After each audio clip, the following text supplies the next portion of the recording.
Good evening. Welcome to 2025. We want to welcome everyone out here for our Draper City first Planning Commission meeting of the year. So today's date is January 9th, 2025. So thank you to the staff for getting everything ready, posting out during the week in between these meetings and letting the general public know about what we're doing here. Thanks to the commissioners for volunteering their time. And then we also want to thank and welcome the applicants and our visitors out here in the audience. So let's go ahead and get things started. The agenda tonight will go as planned with one change. So if you look at the agenda online or if you're looking at it the paper here in person, item 1F, as in Foxtrot, will be continued. And that, so if you're here for that, you can take the night off. As I always say, go watch Netflix or something, but you've got the night off if you were here for that one. That is the public hearing on the new Union LLC home occupation. Everything else will stay as proposed. So let's go ahead and get things started. Our first agenda item is a public meeting. It's the Danner IADU deviation request, and it's on the request of Karen Danner, representing Draper Danner Family Trust, a request for approval of a deviation from strict compliance with the geographical restrictions for the creation of an internal accessory dwelling unit. I just flared that up a little bit, made that just gave us 3 levels up on the upgrade there. So it's just an internal accessory dwelling unit, IADU, on approximately 0.19 acres, and it's located at 1177 East Hickenlooper Way. It's known as application 2024-0419 VAR, and Nick Whitaker is our staff contact. So Nick, tell us about this non-international, just internal accessory dwelling unit. Thank you. Yes, it is here in Draper. It is the Danner IADU deviation request. Just a little background or just a little information on ADUs. There are 2 types of accessory dwelling units in Draper City Code. There's an internal accessory dwelling unit, which is a dwelling unit, an accessory dwelling unit that is attached to the primary structure, such as a basement apartment or a basement unit, or a detached accessory dwelling unit, which is a separate structure located on the property. Here is a vicinity map of the subject property, an aerial map, land use map, and the land use designation is residential medium density. Zoning map. It is in the IADU prohibited area, which is why the applicant is seeking a deviation to allow for the development of a IADU in this prohibited area.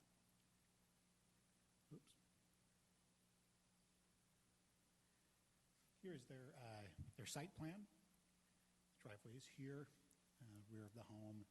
The parking is located, the proposed parking is located here on the side strip and as well as in front of the 3rd car garage.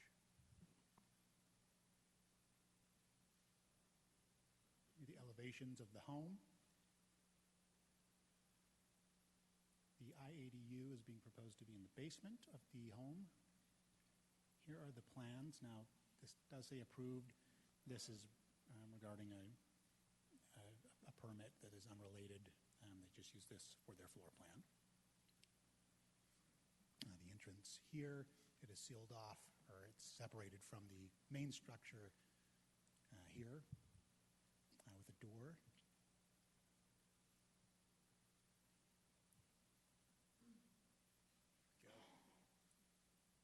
The criteria for approval for a deviation of the prohibition of IADUs are listed here.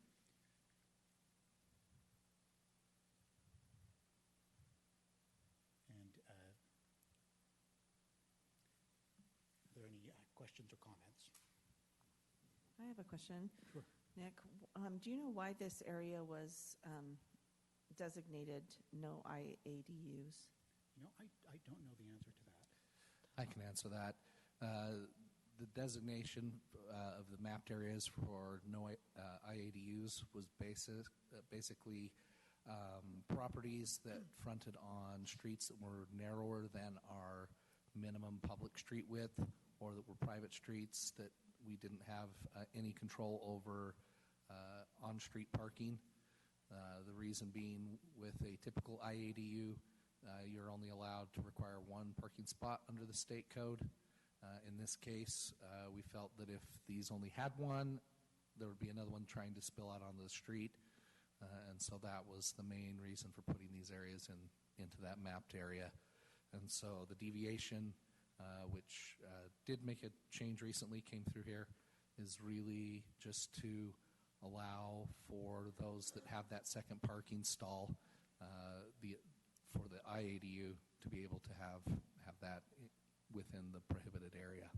So is it the homeowner that has to designate 2 stalls? I mean, one of the stalls is in front of the garage. That's my question. Can that be a designated stall for So the... yes, as long as the stalls for the IADU are not blocking or impeding the 2 required parking stalls for the primary dwelling. Got so in it. this case, That's third right. car garage, you already have 2 other spots in a garage that comply with the minimum for the primary dwelling. Okay, got it. So this does comply. It does comply. Thank you. Appreciate that. Great, thank you. Any other questions for staff? All right, we don't see any. So is the applicant here? Hi, do you want to come up and just state your name? And if you'd like, you can add anything to that presentation, and we might have a question or two, but anything you'd like to add after you state your name? I don't know that I have a lot to add other than just to... And will you, just sorry to interrupt you, will you just state your name so for Oh, the yes, recording? I'm Karen Danner. Hi, Karen. We Yeah. figured that, but thank you. Yeah. We bought the house about 30 years ago and had planned to have a basement apartment that whole time and began working on that in the 2010, 2012 or so. My husband, in the meantime, became disabled, so we were not able to complete it physically or financially at that time. And he has since passed away, and so now I've had the resources to actually finish it. It's been halfway done pretty much since before all that ADU kind of stuff happened. So the one thing I know that my neighbors don't have any issues with, I've talked it over with them. Great. Any questions for the applicant? Nope. All right, great. We'll let you be seated. Thank you for doing that. Thank We you. have public hearing on this one, correct? Yeah. Nope. Sorry, no. Because this all would just be a administrative? public meeting. Yep, Okay, all got it. administrative. Perfect. So, all right, well, commissioners, what do you think? Just pretty straightforward, with the main difference being that this area was just for some reason disallowed with the streets as explained. Because there's no public, we didn't have public comment or anything, we could have received emails, right? Or is because there's no public comment? Yeah, we only notice it on the agenda. Just the There's agenda. not a procedure otherwise for a deviation ordinance like this. The one reason that this comes before the Planning Commission is because the zoning administrator would already be approving, say, the IADU permit. We needed a different body to review and approve deviations. Perfect. So just has another set of eyes on it then. Okay. I'm fine with that. Anybody else want to raise any concerns? Here, you can stand. I can get you a new microphone. No. Susan's. So this doesn't come with any conditions, right? So we're saying, yeah, we think the parking, if we were to approve this, we're agreeing that the parking is adequate, but that doesn't enable any review of the parking situation if it doesn't seem to be working. Is that right? So what No, this is, not in this case. This is simply looking at the deviation to be able to have one. If this were not in the prohibited area, they would apply, and this would never be seen by the Planning Commission. It would just be reviewed for compliance with the ordinance provisions for accessory dwelling units.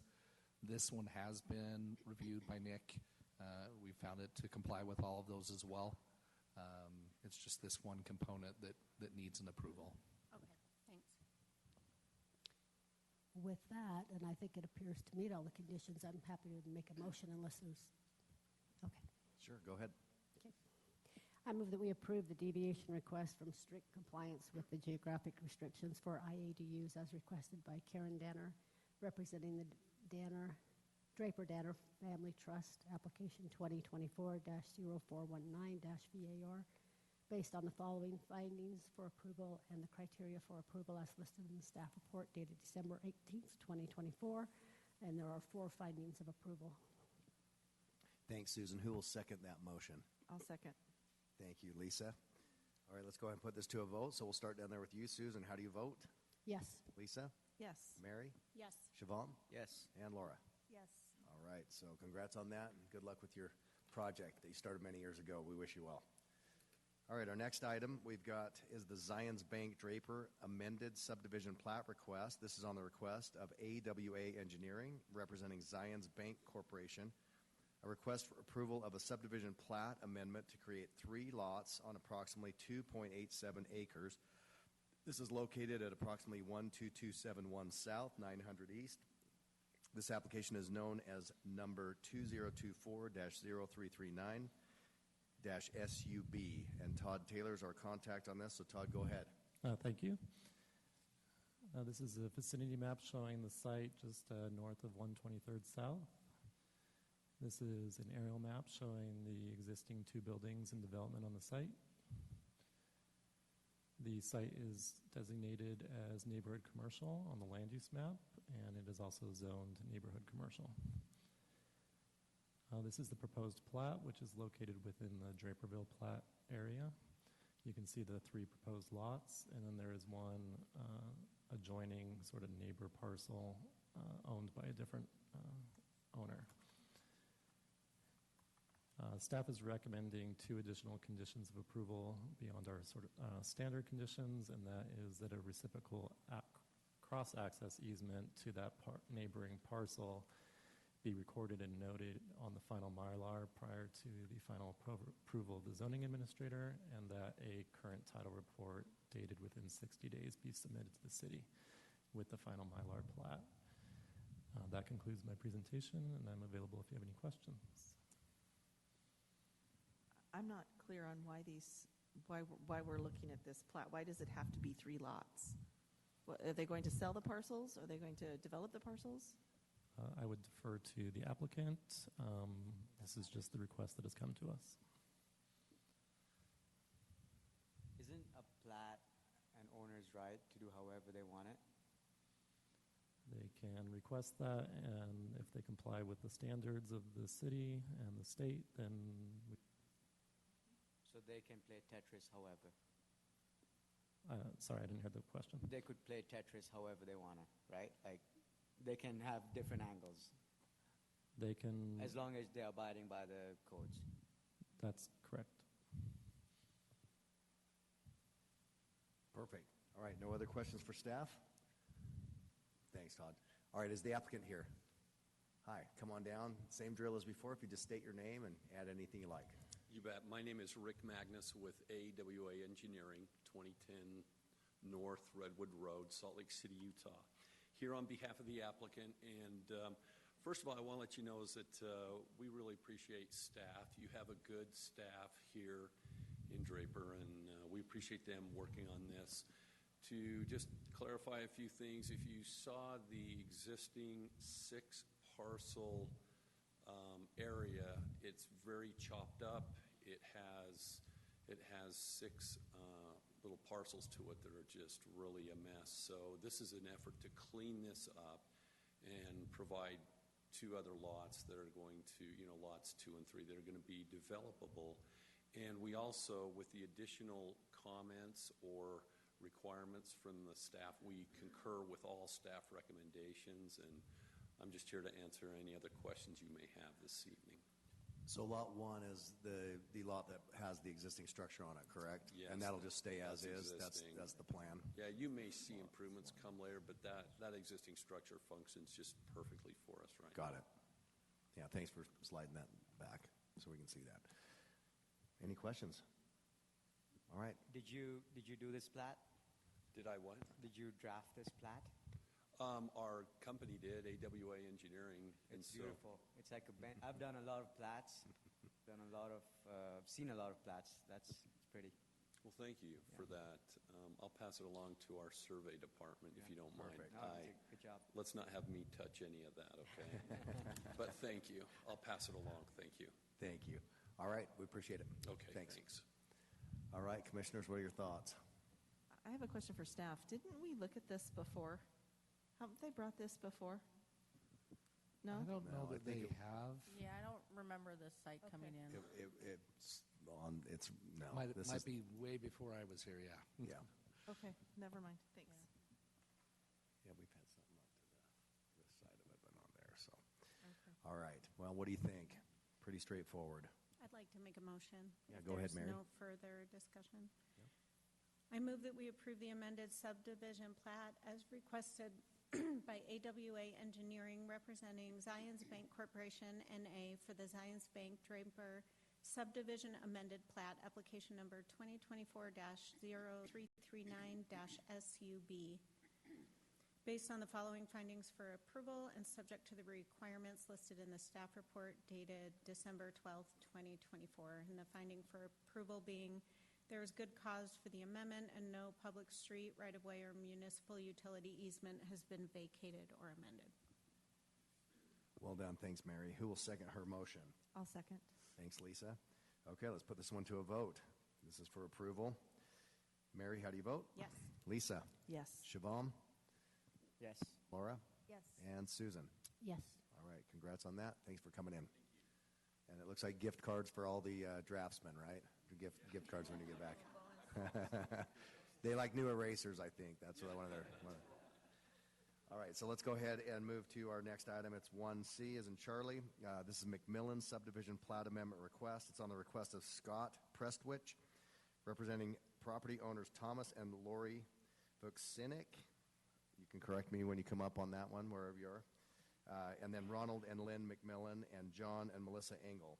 A subdivision plat amendment request for 1.89 acres located at approximately 13367 South Draper Peak Cove. It's known as application 2024-0318-SUB. And Marianne Pickering is our staff contact. So Marianne, go ahead. Thank you. This is the property highlighted. It's off of 134 South at approximately 1200 East. This is a detailed view of the property. It does encompass 3 lots, as you will see on the plat. The land use designation is residential low-medium density, and the zoning is RA2. This is the plat that was originally approved, or it was recorded in 2020. So there's Lot 1, which is the long one with the access, 2, and then 3. And the proposal tonight is to modify this access point here. You can see the different layout of the fire turnaround on Lot 2. So as I noted, this is just to reconfigure that fire access. There will be no changes to any lot lines or lot sizes, and that's the only change to this one. I did a detailed view. You can see the original is the true hammerhead, and then the proposed here, I don't even think that's really a hammerhead, but it does meet Don's requirements. He's fine with it, so it does work. But it was needed because of setbacks are measured from the edge of the turnaround, and so in order to accommodate the house they would like to build on this lot, this is a better configuration for them. I did receive one email about someone asking further clarification of the application. They thought that the lot was being subdivided into further lots, and I clarified that no, it was just that fire turnaround. And I'd be happy to answer any questions. Great job. Thanks, Mary. Marianne, sorry. All right. Commissioners, any motion on this? Very straightforward. So, Chair, this one did actually end up noticed as a public Oh, hearing. perfect. So Thank you. Then we'll you let the- have under state law the option to not do that, but as it got noticed, I would probably we love state suggest law. doing that. We love state law, so let's go ahead and keep doing it. Yeah, so we'll invite the applicant up. How do we do on the names? Perfect. And if you'll just Most people don't. if you'll My just state it name's again. Tom Prestwich. So, Hi, welcome, Tom. yeah. Anything else What do you'd you like to wanna add know? on that? Well, we started this in September of 21 when I took out the building permit and didn't realize that that setback rule was in effect on this private rights-of-way. And so it added another 30 feet. We already had the house designed for it, and it really killed the lot, to go 60 feet back. So Okay.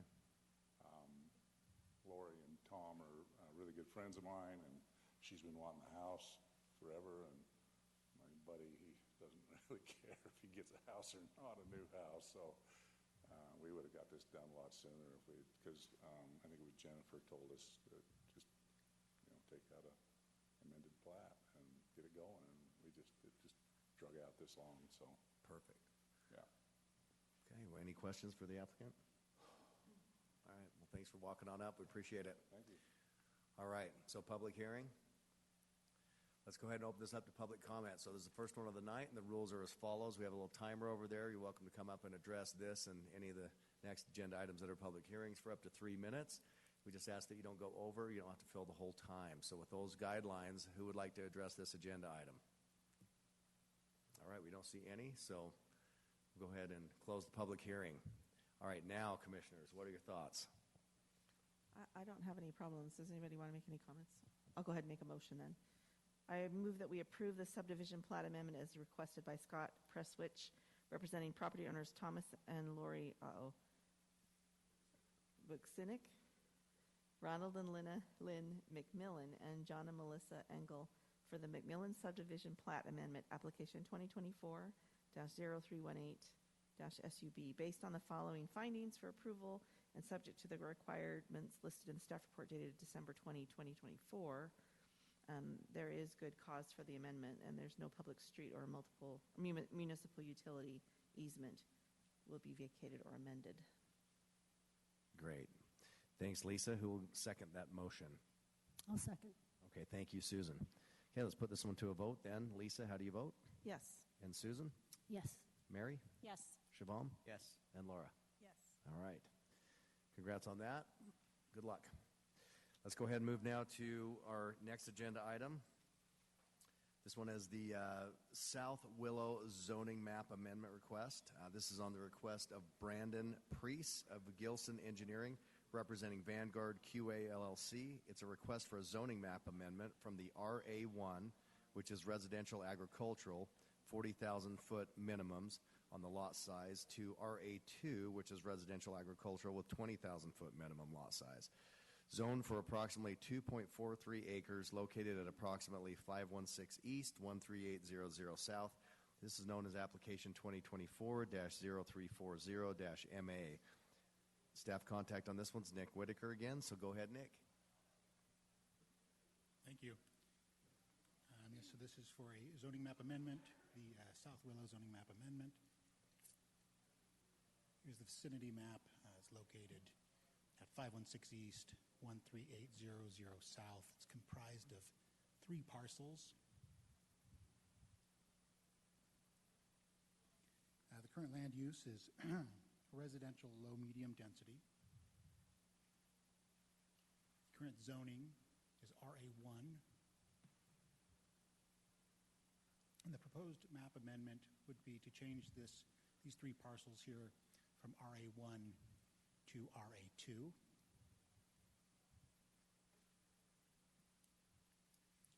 RA2 is a compatible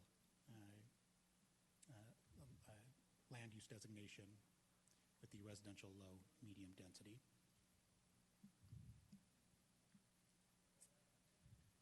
The overview of the request, of course, is the current zoning is RA1, which requires a 40,000 square foot minimum lot size, and the proposed RA2 requires half that at 20,000 square feet minimum lot size.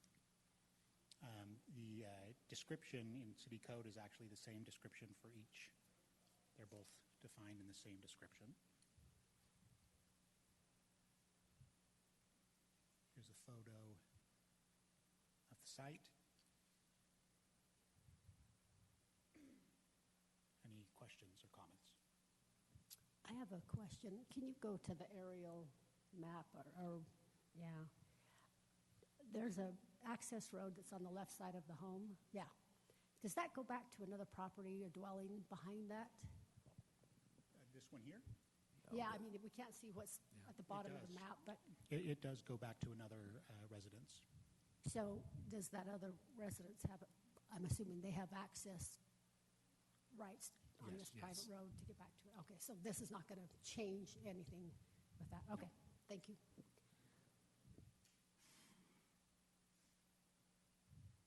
That's a good eye.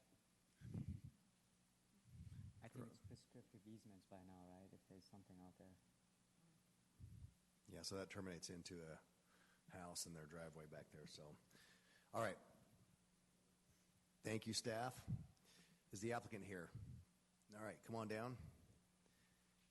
And if you'll state your name, you can add anything else you like. Tell us what the plan is. Thank you, Planning Commission. I'm Brandon Priest from Gilson Engineering, 12403 South, 450 East here in Draper. Representing Aquin Vanguard QA, coming before the Planning Commission tonight to request a zone change of a zone amendment to from an RA1 to an RA2. The zone that you are correct, and Commissioner, that is an access that is going to a property just south of the properties that are being changed in this zone request.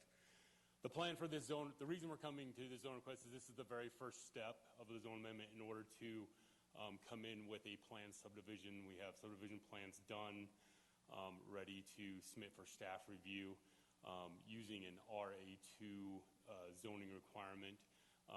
We have agreements with the landowner to the south to continue his access, to actually develop that access. Right now, it's basically a dirt road that goes to his driveway, to actually put in a paved road, go all the way back to his property.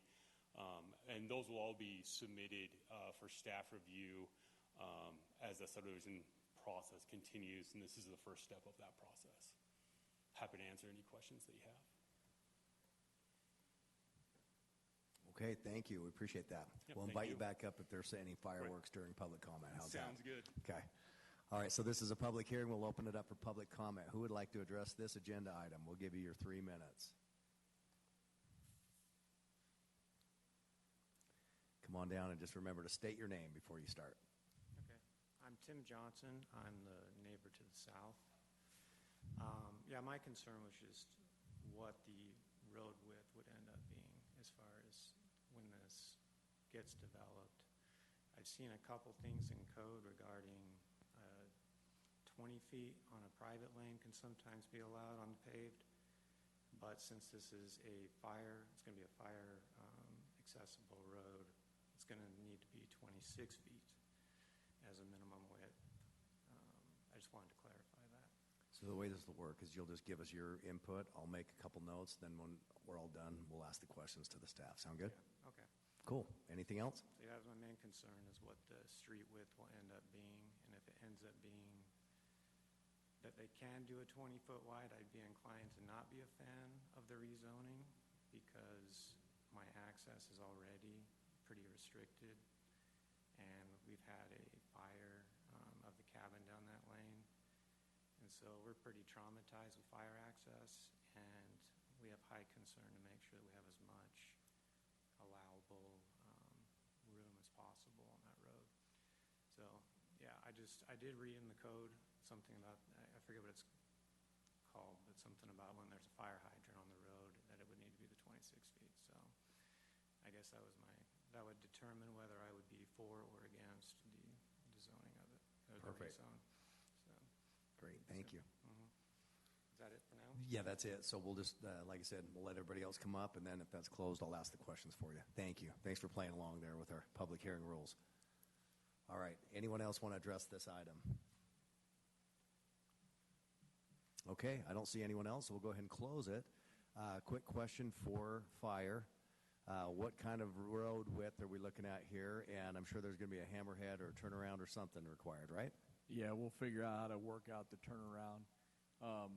Mr. Johnson is correct. We did have a fire back there a few years ago. Access is very tight currently. I have not seen the layout for the subdivision as of yet, so we'll have to wait and see what that looks like. But yes, we would push for 26 foot of no parking on that lane so that we can get emergency vehicles in or out and that there's easy traffic flow along there. Not that there's going to be a whole lot, but we don't want to have parking out on the street.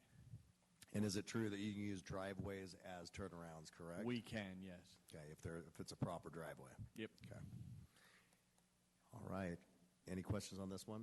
I'd like to have the applicant come back up and talk about the road. Okay, It's great. a private lane, I assume. Yeah, let's have you come back down. I know we're not really deciding on that tonight. We'll decide once the plat or the Well, the zoning. the zoning. Yeah, This the is just recommendation zoning for today, but Brandon Priest, again, the applicant with Gilson Engineering. What we have planned is a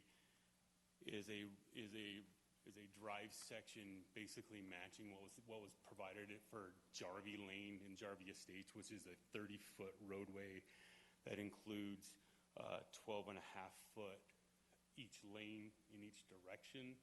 So with curb and gutter, so it is a full fire access plus. It's above the 26 feet, which allows ample access for fire apparatus. We also have a planned turnaround that, like I said, ready to go in for staff review and work with the fire marshal on for the lane itself. But yes, we were planning a full fire access. thank you for telling us about that, and we'll look forward to seeing the plat and working through that with you. Yep, wonderful. So just to clarify, your plan is to access, let's say the driveways, are they going to access Jarvie Lane, or are they going to access this dirt road? No, the new access is going to be on the westerly side of the property where the access is now. For our purposes of the plans that we have right now, nothing is going to access Jarvie Lane right now. So.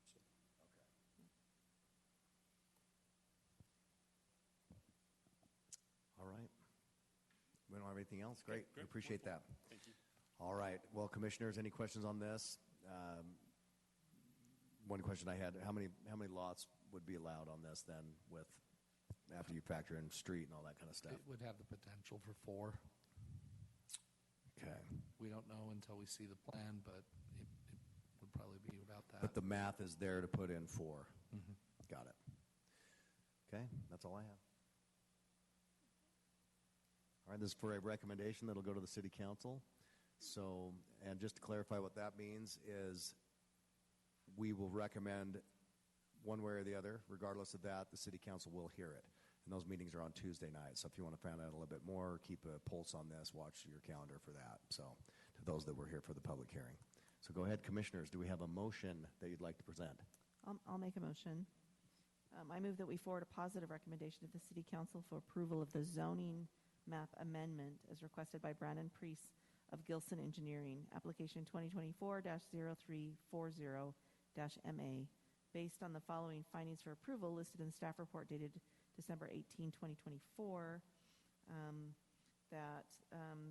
the zoning map amendment is consistent with the goals, objectives, and policies of the city's general plan. It's compatible with the subject properties existing and harmonious with that neighborhood and that same development. It won't affect adjacent properties to change the zoning, and according to the city staff, there's adequate facilities and services. Thank you. Can we get a second for that motion? I'll second. Thanks, Mary. Okay, let's go ahead and put this forward with a positive recommendation to the city council. Let's go start with you, Lisa. How do you vote? Yes. Mary? Yes. Siobhan? Yes. Laura, I'm not going to let you be last again this time, so Laura, you're next. Yes. And Susan? Yes. Thank you. All right, good luck with that, and good luck on that Tuesday night meeting. All right, next we've got, I think this is our final public hearing of the evening. It's Carol's Real Estate Building Site Plan Request. It's on the request of Austin Segmiller, representing Carol's Ventures, LLC. A request for a site plan approval regarding the development of a property as a new office and residential mixed-use building on approximately 0.36 acres located on approximately 690 East, 12200 South. This application is known as 2024-0027-SP, and Todd Taylor's our staff contact. So take it away, Todd. Well, thank you again. This is a vicinity map showing the property, which is just west of 700 East and north of 123rd South. Here's an aerial showing the property. The property is designated office service and neighborhood commercial, and it is zoned office residential. This is the site plan showing the proposed building with parking located to the west and south. There is an empty parcel to the east, and there is a proposed cross-access area designated here on the site plan. These are the floor plans showing the commercial use on the bottom, the office use on the bottom, and 2 residential units above. This is the landscaping plan showing the general landscaping around the structure and the irrigation plan. This is sort of hard to read, sorry, but this is the lighting plan showing that the light poles will be placed away from the neighboring residential uses and around the building. These are some conceptual renderings which match the elevations in your staff report, showing the brick, the composite metal, and stucco used on the building and the rear of the building. Staff is recommending one additional condition of approval in addition to our standard conditions, and that's that the required reciprocal cross-access easement for the access to that adjacent parcel be recorded prior to the issuance of either a land disturbance permit, a building permit, or a zoning administrator decision. That concludes my presentation, and I'm available if you have any questions. Can you show us again what's next door to it would be the west? To the west, these are some residential, I don't know if it's an apartment or condos building. Townhome type. It looks like there's access on both sides of the building. They're stacked units. Oh, okay. Mm-hmm. Okay. Well, I'm trying to find I thought I saw somewhere on there where there's a fencing around, maybe on the east side, buffer fencing. There's existing vinyl fencing along this western boundary, and then on the southern boundary, since this is actually zoned residential, they are going to be putting in an 8-foot solid wall. And then how about the east side? Do they have to? That's zoned the same, and they're not required to. I don't know. Not required to either. And I noticed that, well, the dumpster's on that side of the property, on the east side. It's set back 10 feet, but is that okay without a buffer fence? Yes. Oops. The trash can will need to be within its own enclosure, so it will be fenced in. And then under our code, as far as fencing goes, we buffer fencing. We don't require fencing if adjacent properties are within the same zoning district. Okay, thanks. So the property to the west is in the same zoning district, is that right? Correct. The west? Okay. And that's why the vinyl fence is appropriate in this case on the west? Yes. Brian, have you looked at this yet? Detention pond on the back, wouldn't that flood the neighbor's yard or anything? So because those are retention, Retention. they're required to design to a larger storm. So they're designed to hold the 100-year storm Awesome. rather than the typical 10-year storm when they have an outlet. Awesome. I love this design. The concept's awesome. It's pretty. Yeah, I was just going to comment. It's exciting to see a mixed use, actually. I think this is a cool project. Yep. The live, work, play model. I love it. Yeah. Great. All right, thank you, staff. All right, is the applicant here? You come on down. Now you know the drill. You've seen it demonstrated a couple of times. Just state your name and add anything you like. We're coming up as a pair here, if that's okay. Sure. Just state both your names. Yep, I'm Austin Sigmiller. This is, go ahead. I'm Braden Sigmiller. So Brady and I, we're business partners and we're also brothers. We're excited about this project for a number of reasons, primarily because we plan to owner-occupy this space and relocate our business from Utah County to Salt Lake County and call Draper our business's home. As you guys can see, the mixed-use live-work element to this is exciting for a number of reasons. Actually, the office residential designation, to our understanding, has not accomplished office and residential anywhere else in the city, so this will be one of the very first projects to actually take advantage of that designation. It was tricky laying things out, but we're pretty excited about how the design turned out here. But outside of that, as we understand it, we're presenting an entirely code-compliant site plan along with the MEPs and structurals, providing future cross-access easements so that we can be good neighbors to the parcel to the east for when they develop it and have access out onto the main road. But on top of that, we'll have those residential units that hopefully can subsidize our operating expenses as we relocate our business here. Perfect. Any questions for these guys? All right, pretty straightforward. Thanks. We'll invite you back up again. If there's any fireworks, get ready. So this is a public hearing. We'll open this up to public comment. Who would like to address this item? Well, don't see any, so you guys lucked out. We'll go ahead and close the public hearing portion. All right, commissioners, what are your thoughts on this? Like I commented before, I think this is an exciting project, the mixed use. Kudos to you guys to make it work. I don't have any questions. If no one does, I'm happy to make a motion. Yeah, go ahead, Susan.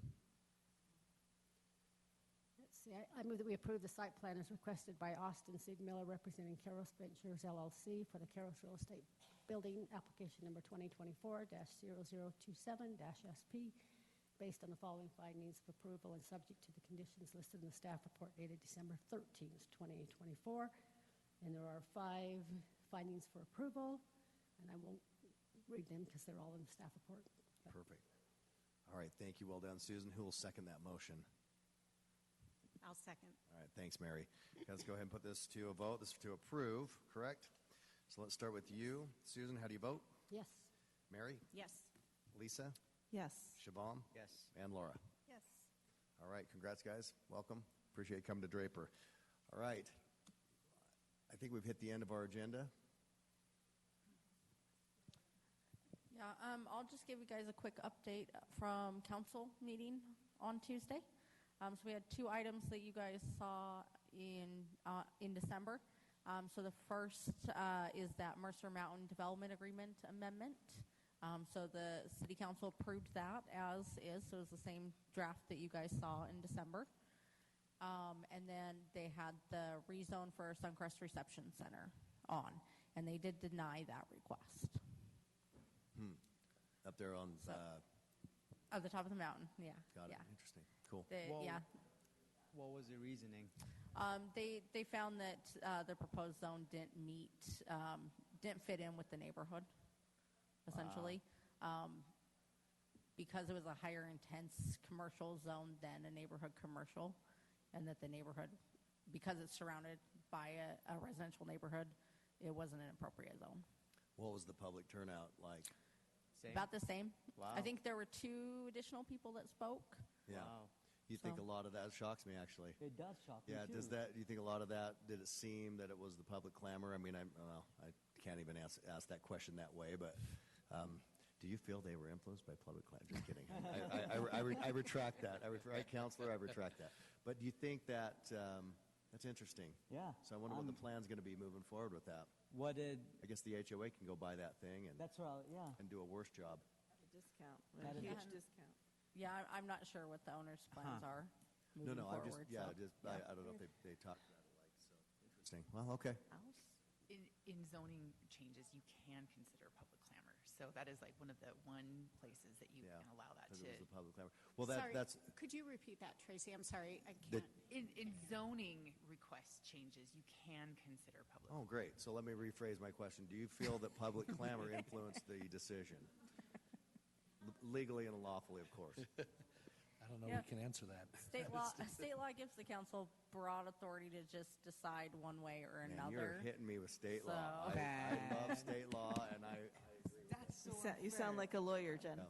That's not fair. I like it, Jen. Can I ask a no way. serious question, though? Because my understanding of our job and the perspective we are supposed to take is this a good planning decision?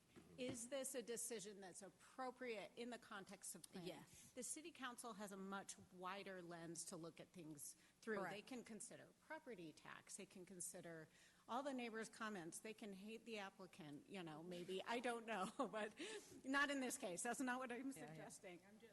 I'm just saying they have very broad authority, and we have a much narrower lens. So our scope is just different than theirs. And I think sometimes we differ in opinion rightfully, and maybe sometimes we make mistakes and they correct them for us. I don't know. But I think that's an important distinction, and it's important for us to remember that that's our job, is to say, is this a good planning decision? Mm-hmm. And if I'm wrong on that, someone correct me. No, I think you're correct. You guys don't have the authority the city council has. So they have authority to say, I don't like it. Yeah. You may or may not like it, but if it meets code or if it's, it meets this certain criteria, it doesn't matter what you think, really. So. Sweet. So if I were that owner, I would just go back through all the permitted uses and remodel. Basically. That's what you or just... cut a deal with the HOA somehow. Yeah. HOA is never going to do a better job than a private owner. Because there's no invisible hand of let's do a better job. They're just like, we don't get enough. Our fee isn't high enough. We don't care. So anyway, but that's my 2-minute speech on HOAs. Okay, so that's a good question, Mary. But like I said, and to your comment, I don't think we can really make a mistake because legal will help us, right? So we can't really. This mistake would be that we would be unfairly saying, this doesn't qualify when legally it hits all the conditions or whatever it is.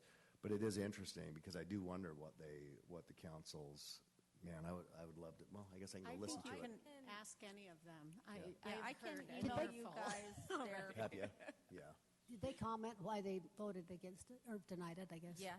Give me just curious a second. what they said. Give me a second and I will. Cool. Hey, Jen, by the way, I like this update. This actually really keeps me engaged. So if this is like a New Year's resolution thing, I welcome it. No, I was going to comment. Don't you like it? Thank you for updating us. I really do like it. Thank you. Tracy, do they have an appeal right from the city's so they could for a zoning? For the zoning? So they could appeal. So they may come. They may do something. It won't go. You did. Yeah, you did.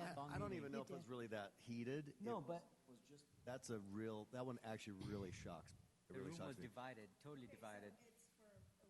So there was the HOA originally built a clubhouse up there, up in Suncrest. It's the pool parking lot, basically. And they built this, clubhouse.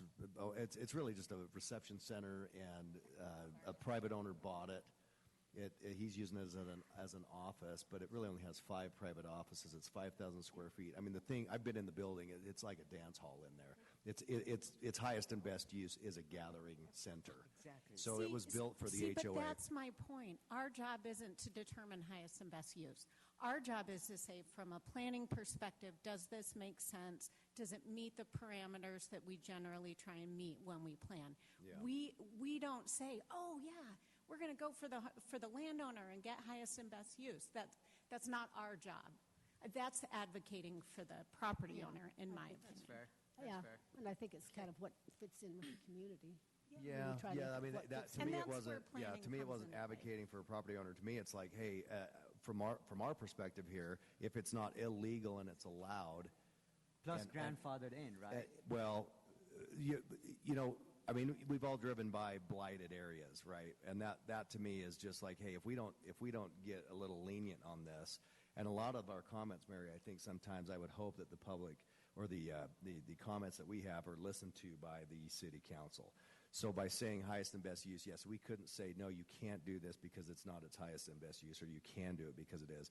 But I mean, just as just input, that's the city council needs to hear that.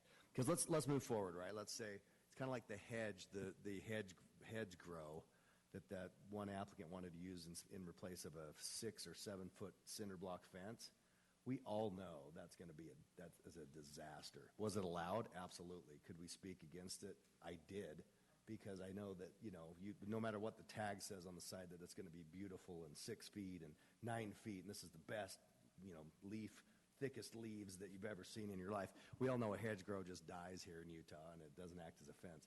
So that, to me, that kind of stuff, by saying that, it had no input well, it had no effect on the end result, but you would hope that that comment, because, I mean, we're just not drones up here, so I would hope that the city council listens to some of that stuff and just goes, hey, we all know what you're trying to pull here. From a planning and zoning point, that truly was an opinion of like, well, what else are you going to do with it? It can sit vacant with a real estate sign in it for the next 5 years, and we don't care, but we really do, because that's just, I mean, it's just blighted. You've seen it. And I'll be curious to see what they do. They really do. But what were we looking up? So the findings for council's denial. Yeah, go ahead. Okay, so they made 5 findings. It is not consistent with the surrounding uses, which are predominantly residential or low-impact residential. Commercial, low-impact commercial. This amendment would adversely impact adjacent properties. The presumption has not been overcome, and the current existing use is sufficient, and that's referring to a presumption that the government regulations are correct, and what standards or what evidence is there that to show that that's wrong. It impacts the surrounding neighborhoods adversely. It creates essentially a spot zone in an area that's not there and is not supportive of the highest commercial zone we have.